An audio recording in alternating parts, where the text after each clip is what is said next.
Hi guys! Welcome sa Wigalo. So second part na tayo dito sa wig na to. So, sa mga nakapanood po ng first part, ayan, alam nyo kung ano po kung paano po namin nagawa itong buhok na ito. And then sa mga hindi pa po nakakapanood, ayan, panoodin nyo yung first part na ito. At dahil dito sa second part na ito, ipapakita namin kung paano natin to lagyan ng bato. So gumamit tayo ng B7000 dito and then lalagyan natin ito ng rhinestone. So ang nilagay nating rhinestone dito is kulay green and tsaka silver. So para super kinang. So ito guys, nilalagyan ko na ito ng kulay green muna. So, buti na lang talaga meron kami dito na available na rhinestone ng kakulay ng wig na ito. So, dahil hindi siya sobrang dami, so ayan, haluan natin siya ng kulay silver at saka para at least may iba-iba siyang kinang. Hindi lang kulay green, meron din tayong mga silver. So, ayan, so lalagyan lang natin ito sa mga gilid-gilid niya. So, hindi natin siya pupunuin yung lahat ng buhok. So, baka na lang mukhang puro rhinestone or headpiece na lang itong buhok na to. So, gilid-gilid lang tayo para at least makita pa rin na wig itong ginagawa natin. Ayan, so madali lang naman ang pagbabato ng wig. So, mas lalo kailangan tuyo-tuyo na yung wig na lalagyan natin ng rhinestone. So, para at least hindi na kayo mahirapan. So, ayan. So, nilagyan ko lang siya ng rhinestone na green at saka ng silver. So, kung makikita nyo, labo-labo yan, wala yung pattern. So, basta't ang ano lang yan, yung pattern lang yan is yun sa gilid. So, ayan. Di ba?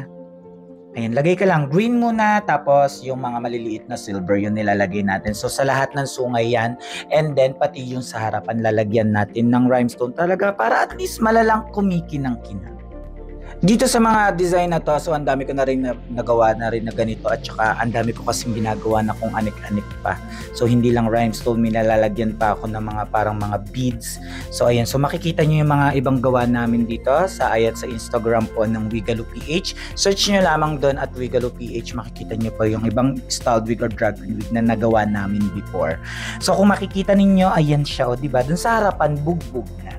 So para kapag ito sinuot na ng customer namin or kung sino man ang bibili na itong wig na to, once na lumabas siya ng stage, ay talaga hanggang sa buhok niya kumikinang. Ito talaga yung kapag yung outfit mo is puro rhinestone din, tapos yung buhok mo rhinestone din, ay talagang ikaw talaga yung nagpatunay na kinukuha ka na ng ilaw. At itong wig na to is still available po ito sa shop po namin. So sa mga gusto pong nitong wig na to, mag-message lamang po kayo sa Wigalo Enterprise. Ayan, pwedeng nyo po itong bilhin. On hand po ito as of now. Anong date ngayon? Ayan, November pa lang. November 10? Yes, November 10 ngayon itong ginawa ko vlog. So November 10 ngayon ha. So still available pa rin po siya. So mag-message na kayo kung napapanood nyo tong vlog na to. So eto na yung final look niya. So ayan po yung sculpture drag queen wig natin na light green. So sa mga gusto po neto, mag-message lamang po kayo sa Wigalo. Ayan, bugbog sa stone yan. Super ganda po. Or kaya pwede kayo mag-message or pumunta po kayo dito sa physical shop po namin. Dito lamang po kami sa Timog, Quezon City.